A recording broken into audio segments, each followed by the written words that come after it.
Hi guys, and welcome to my channel. My name is David Nates, and today I want to speak about the subject of how to break bad habits.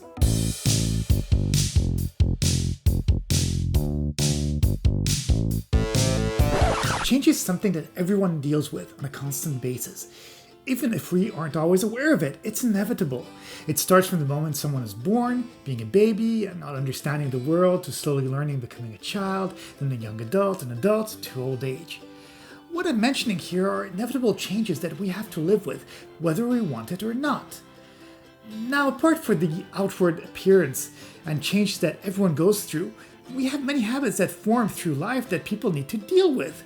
Some habits that are formed can be good habits, such as having a good night's sleep, eating a balanced diet, and taking care of oneself. But at the same time, bad habits can form too. They can go from simple things such as eating a little too much, to never exercising, and then to extremes such as taking drugs and being under the influence of multiple substances. Most people do find a balance in life, but at the same time, we all have some habits that need to be changed in order to have a better quality of life.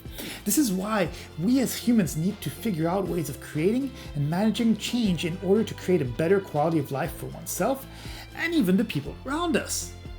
It might not seem as important to create better habits in order to help people around us, but we must also understand that we live in a society surrounded by other people.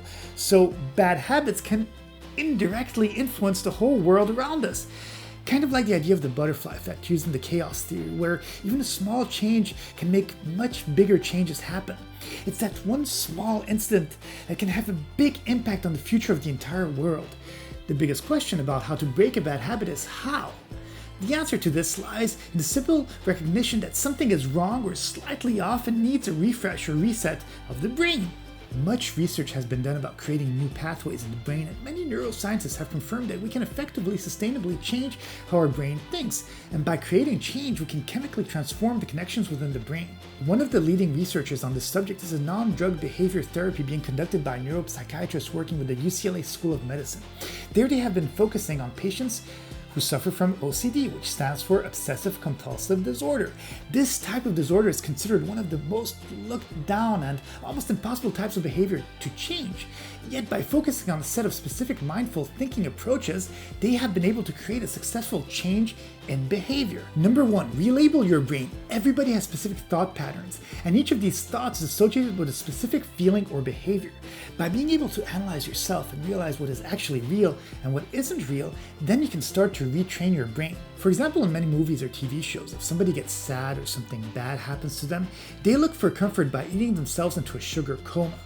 Many people in real life can do similar things where sadness triggers a sugar rush, which in turn invokes a feeling of happiness.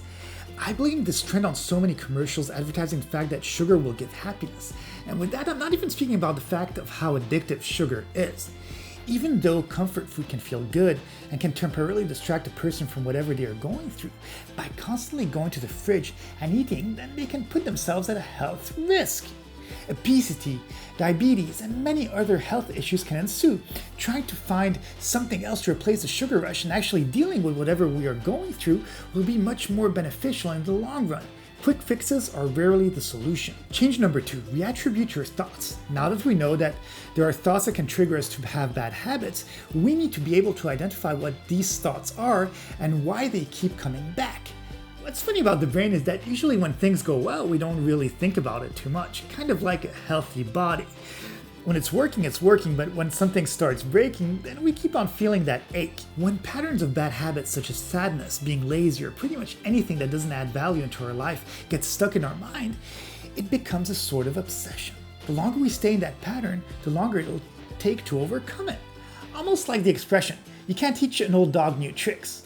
Well, I beg to differ on that, because it's been proven that people of any age are able to learn stuff. But we as humans tend to be very stubborn in our ways.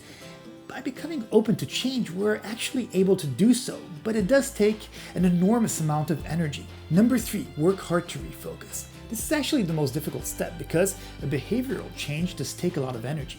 Kind of like the obese person that wants to lose a lot of weight, or the heavy smoker that has been smoking for so many years that he or she cannot even imagine staying a full day without smoking.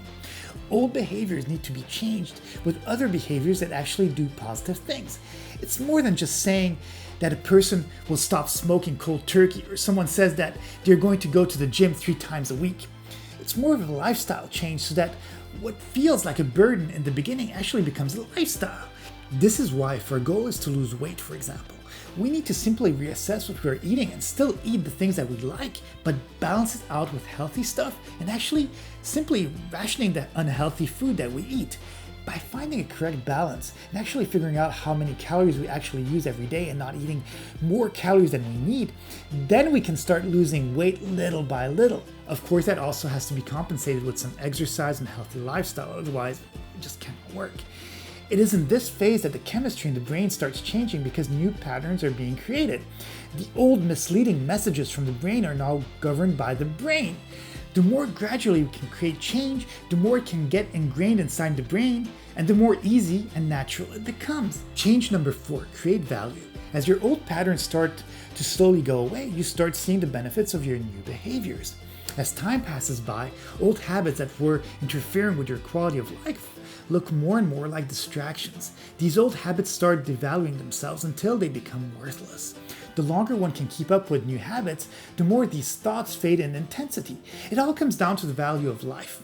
Since good habits create more success, the brain will start functioning better, happiness will become more abundant, and the weight of bad habits will eventually disappear. The more one is able to effectively reset one's old habits from small bad habits to big ones, the more we can see the abundant life that was achieved from the reset. We as humans have an enormous amount of potential. Sometimes events in our life simply lead us astray, but thanks to the power of the brain and intelligence, we can take back control of our life. Don't let the past control your current present. The past is the past, the present is the present, and the future, just like Doc Brown says at the end of Back to the Future 3, the future hasn't been written yet. No one's has. Your future is whatever you make of it, so make it a good one. Thank you for watching my video.